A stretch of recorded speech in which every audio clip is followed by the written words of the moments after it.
The UN calls for Israel to withdraw from occupied territories. Now, the language here matters if you care about the UN. I don't happen to care about the UN. I think it's a garbage organization. But if you do care about the UN, there's a resolution put forward by the UN Security Council. It calls for Israel to withdraw from occupied territories, not the occupied territories. Now, that makes a difference because if it said the occupied territories, presumably it would mean anything Israel won, it would have to withdraw from. It's funny, who was it occupied from? Was it occupied from a Palestinian sovereign state, or was it occupied from Jordan, who illegally annexed it illegally, and Egypt, who illegally annexed it? So who was it occupied from?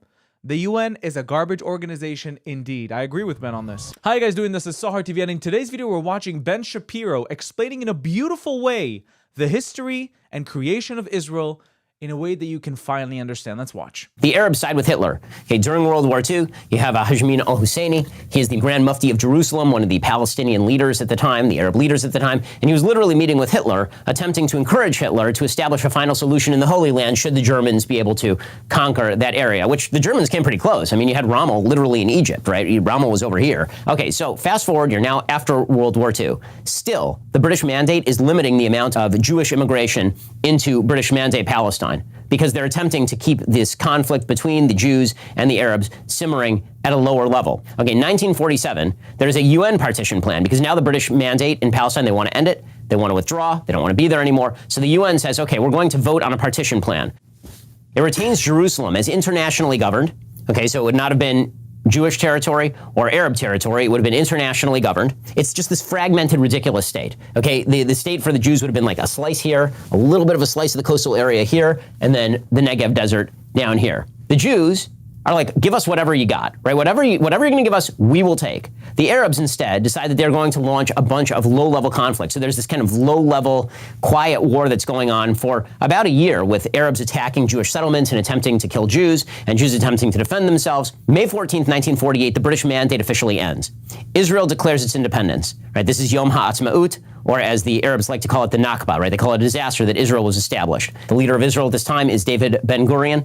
Ben-Gurion is no right-winger. He's no hardcore right-winger. Ben-Gurion was a labor socialist. Ben-Gurion was very much in favor of a wide variety of negotiations. He was quite anti-religious in sort of his own persona, but he understood the necessity of there being a Jewish state. In their founding documents, they ask the Arabs to stay. If you read the Declaration of Independence of the State of Israel, they explicitly say, we want to be a state for all of our citizens. Yes, we're a Jewish state, but we want Arabs to stay. We want them to become citizens. Instead, all of the surrounding Arab countries declare war. Israel is surrounded on every side by hostile states. Every single side, right? So you got Lebanon up north, you got Syria here, you got Jordan, you got Saudi Arabia, you got Egypt down here. And then there are a bunch of far-flung states that are also getting involved, right? Morocco was part of the 1948 war. You have a bunch of states that have decided they are going to invade and they are going to destroy Israel. Like they're just going to strangle it in the crib. And they're openly saying this. And not only are they openly saying this, they're telling the Arabs who are living in the Jewish areas, get out and get out of the way so our armies can come in and we can wipe the state off the map. Well, that's not how it ends up, right? The way that it ends up is that the Jews end up basically retaining pretty much everything that's on this map, with the exception of the old city of Jerusalem. For the people saying that the Israelis kicked out people out of their homes unprovoked, you have to realize that, by the way, it's perfectly legal to conquer land in a defensive war. Defensive, not aggressive. Israel didn't start this war, therefore they were defending.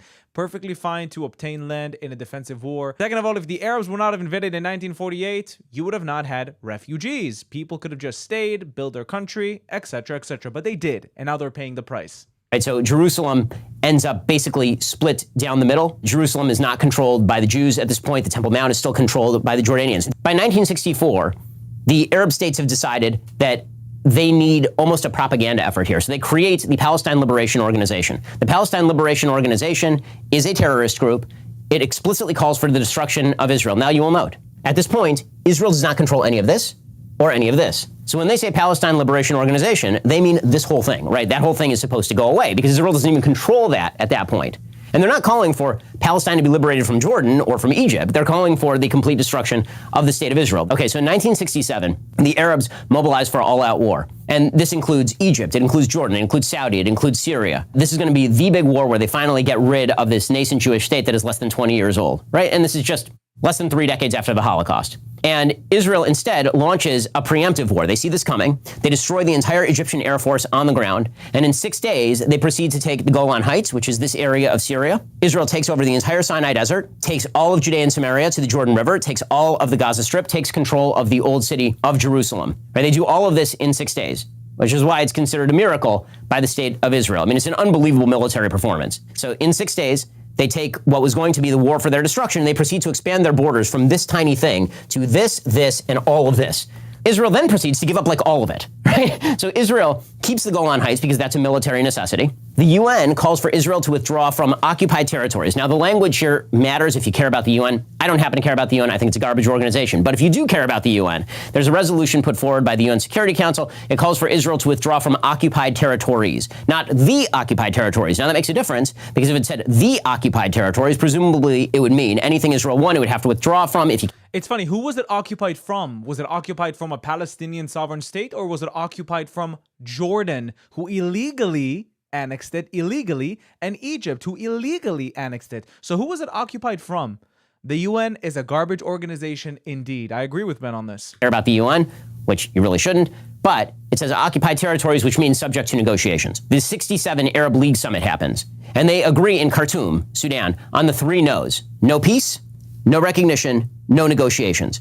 And these are the 3 no's that are going to govern the Arabs all the way through. Basically until now, until the Abraham Accords. These were the 3 no's that mattered. And this is all the way in 1967. So whenever people talk about there needs to be a 2-state solution, why couldn't they have come to an agreement? Because literally one side said there will be no peace, no recognition, and no negotiations. One side has accepted every single peace deal provided to it to this point in time. And one side has said we will not accept any peace deal. And yet somehow there's a moral equivalency between the 2 sides. Explain that one. Okay, 73.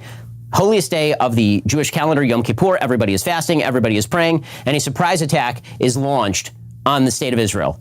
The prime minister is Golda Meir. She gets caught completely by surprise. They were warned, and they didn't take it seriously. Israel suffers extraordinary casualties in the 73 Yom Kippur War, and then once again maintains or expands its borders a little bit. 79, Camp David Accords. Finally, there's a breakthrough. Menachem Begin takes over as prime minister of Israel, a very right-wing prime minister. There were 2 major parties in Israel at this time, Likud and Labor. This is the first Likud prime minister. And one of the things that he does is he comes to a peace accord with Anwar Sadat, who is the nationalist leader of Egypt. And in those peace accords, Israel gives up the entire Sinai Desert. Israel gives up the entire thing to Egypt. A right-winger gives up on the Sinai Peninsula? What? But I thought they wanted to expand. I thought they wanted to be huge. Why would they give up the Sinai Peninsula back? Egypt in return for basically a cold peace. Anwar Sadat is then assassinated. In 1982, the Jordanian monarchy is deeply afraid that the Palestine Liberation Organization is going to overthrow the monarchy. They expel the Palestinians. The Palestinians end up in Lebanon, tens of thousands of Palestinians. Palestinian terrorist groups begin firing rockets over into Israel from South Lebanon. In 1982, Menachem Begin launches a war in Lebanon. Israel ends up basically going all the way up to the capital of Beirut and nearly occupying the entire country. And then they end up withdrawing under international pressure in what is considered sort of a disastrous war for the state of Israel. As always, whenever Israel withdraws from a territory, terrorist groups take over and then threaten Israel. This is the constant pattern. No matter, the only time this has not happened is with regard to withdrawal from the Sinai Desert. 1987, the Intifada breaks out. This is the Palestinians in the Judea and Samaria region.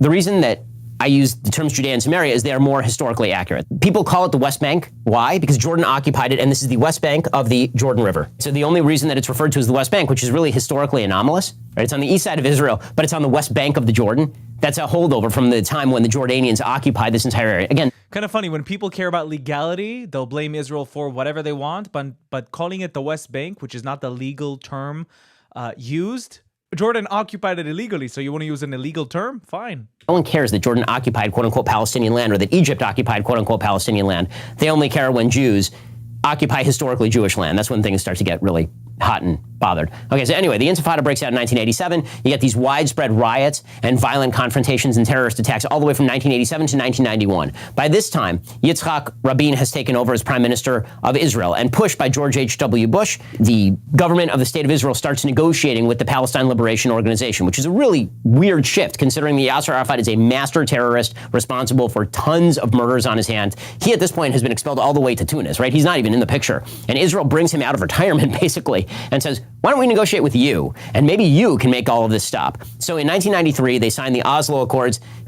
And that is where you get Bill Clinton presiding over one of the least successful international negotiations in the history of international politics. The Oslo Accords have been a complete and utter failure. By the way, when Arab leaders went to Yasser Arafat after the Oslo Accords, they went up to him and said, "Why in the world would you sign a peace deal with those Zionist pigs?" You know what he said?